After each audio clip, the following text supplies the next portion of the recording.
The floods that struck Nepal on August 26th have been devastating both in impact and scale. And this is not the first time the Himalayan region has witnessed a flood like this, and most likely it's not going to be the last time. To understand why the floods have been so devastating this time around, we have with us Dr. Saswata Sanyal, Disaster Risk Reduction Specialist at ICIMOD. Sir, welcome to Deccan Herald and welcome to the program. Thanks, Nikhil, for having me here. Right. So you've been looking at the images coming out of Nepal, I'm sure, just as we have been. Could you tell us a little bit more about these floods? Help us understand these flash floods a little better. What caused it this time around?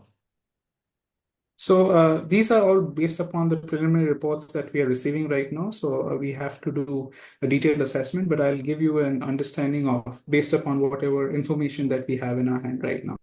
So the flood originated in the upper Lende Khola, a tributary of Bhotekoshi River, which sits very close to the Nepal-China border, and where an ice avalanche, basically a big piece of ice, occurred at a glacier. So the ice avalanche started from the glacier, and a large volume of ice and rock entered into the river.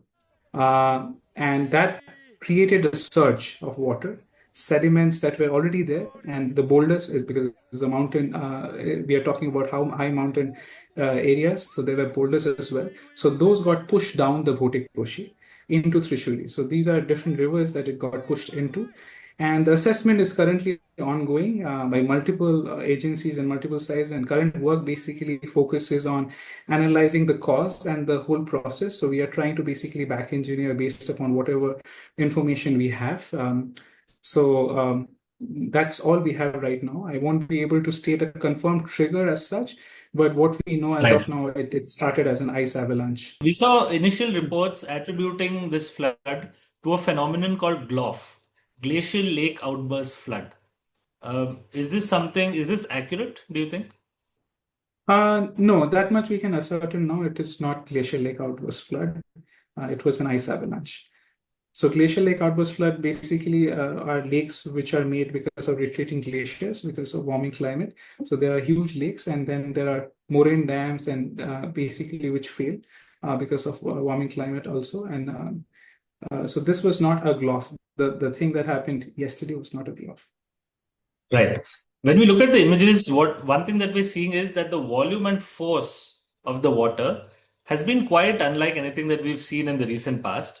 So could you attribute the reasons for such devastation?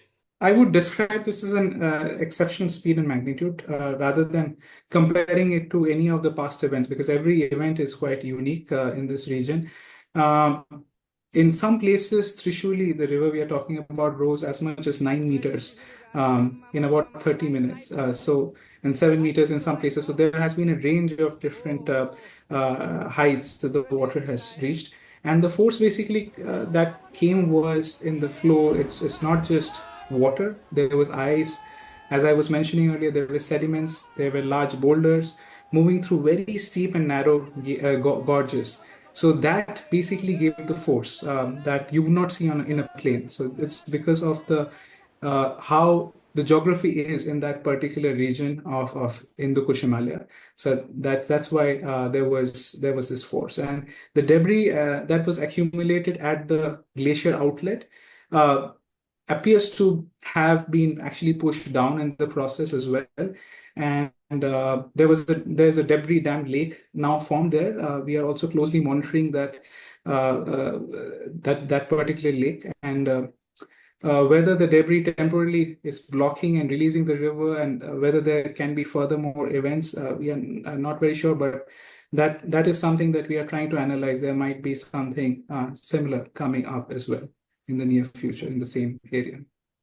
Right. Could you tell us a little bit more about the terrain in this region? Is it a very sensitive area? What kind of human activity is this area seeing? So it's just like all across Hindu Kush Himalaya, we have very steep and narrow gorge, running from very high level where you have the glaciated terrain where you have glaciers at the very top, and it goes down into settlements. So as we all know, basically, human settlements are where there's water, there's livelihood, where there's access to ecosystems. So, in many of these places, you find human settlements as well, very close to the river, and there is a very busy, where it happened. It's a very busy corridor, and in the whole region, actually, the unfortunate thing is there are very few flatlands. So, where would you actually do the development, right? So the Raswagari Kerang route, which is the border trade route between Tibet and Nepal, where there are a lot of pilgrims and trekkers go also because it's very beautiful surroundings as well. But there are also a lot of settlements and hydropower facilities along this particular stretch.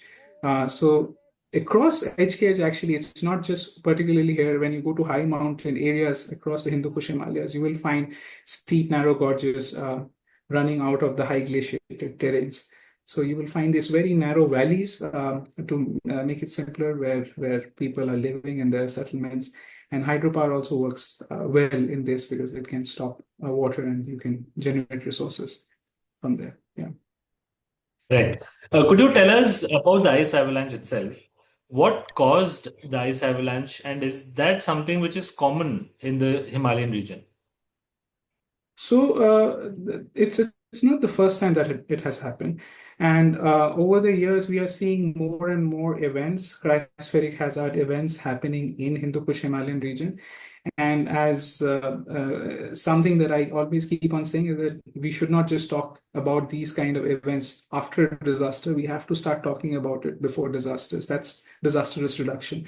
So these kind of events are becoming not anymore an anomaly. This is happening quite regularly these days. And I'll just describe these kind of events a little bit more. So basically, one particular hazard will trigger cascading hazards. So in this case, also, as I was mentioning earlier, the ice avalanche basically triggered a flash flood downstream, right? So we are seeing more and more of these hazard interactions happening in the mountain areas. And it's high time that we talk about the mountain agenda for the communities and the settlements that are based there, because these hazard interactions have been affecting the area for a long, long time. And what is the role of climate change in causing this particular disaster? Is that becoming more prominent? Is climate change playing a bigger role in these kind of disasters? So for this particular event, the climate attribution is not clear. So I would not be able to actually attribute it to climate because we are still analyzing. This is something that is being analyzed by many different partners right now together. But having said that, we at ICIMOD, we have been saying that there has been warming in the Hindu Kush Himalayan region, which has caused more cryospheric hazards, as I was mentioning earlier.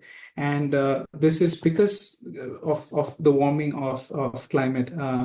And it is too early for this particular event to attribute to the role of warming has played. But then across HKH, you see more and more events because of the rising temperatures, changing glaciers, the snow conditions that are there in high cryospheric areas, permafrost, and the stability of mountain slopes. So yeah, that's why we have to basically work not individually as countries, but as a region, because this actually, if you see the whole range, it doesn't. There are many different countries which is sharing the Hindu Kush Himalayan range. So we have to work as a region to basically assess the regional glacier stabilities and basically keep on monitoring them together. We also saw that during this particular flood, a lot of hydroelectric projects were wiped out because of the force of the floods. Um, is this area too sensitive, and should such projects not be taking place here? Do you think that this hydroelectric projects should not take place in these kind of sensitive regions? See, we are basically analyzing what it has destroyed currently. So I would not comment specifically on this particular aspect. But I would like to draw upon one point, like in Himalayas, communities have been living for a long time. They have been living with risk, and there's very less flat land. There's very less land that can be utilized for livelihood. And it is not an option to basically take people out of the mountains, out from their culture and settle them somewhere else. There would be risk also in plains, mountains. The hazards act in a very different way. As I was saying, it interacts in different ways. But what is the need of an hour is to basically understand these interactions better in the Hindu Kush Himalayan area region. We have been at ICIMOD trying to advocate the same thing, that the hazard interactions, the chain of hazards that I was talking about is very important for us to understand so that we can act upon it.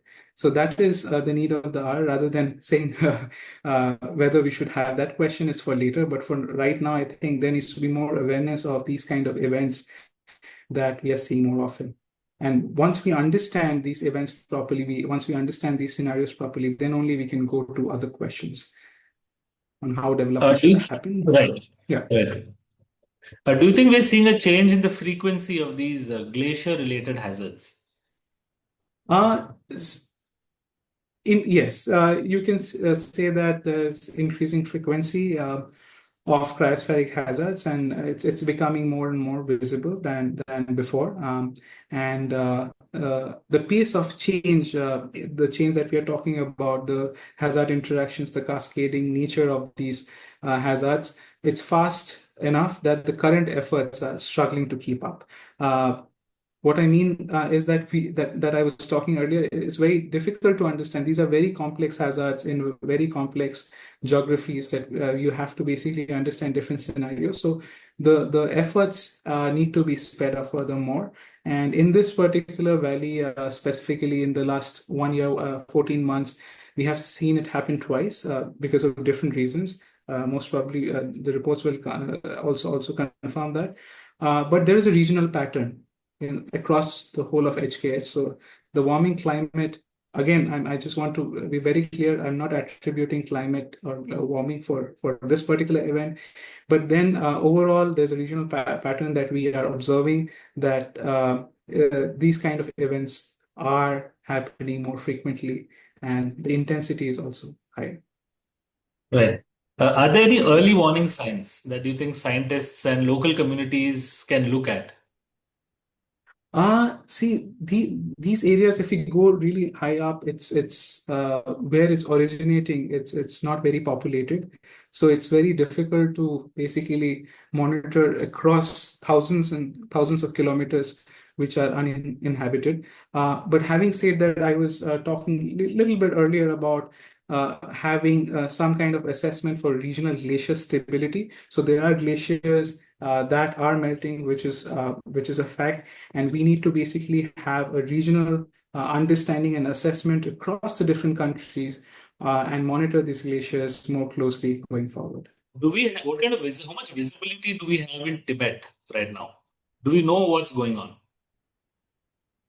See, as I'm in Chengdu, ICIMOD works very closely with Chinese Academy of Sciences, and we have our partners here and who are collaborating and sharing basically the information. So we are getting updates, and we are basically putting it part of our assessment. And there is regional level, and I would like to stress upon this fact because this is one of the positives that we have seen. There has been a lot of exchange of information. And what is more important right now is to vet the information scientifically so that we don't give any kind of false warnings as well, because then the communities would not listen to us in the future. So it's very important that we vet.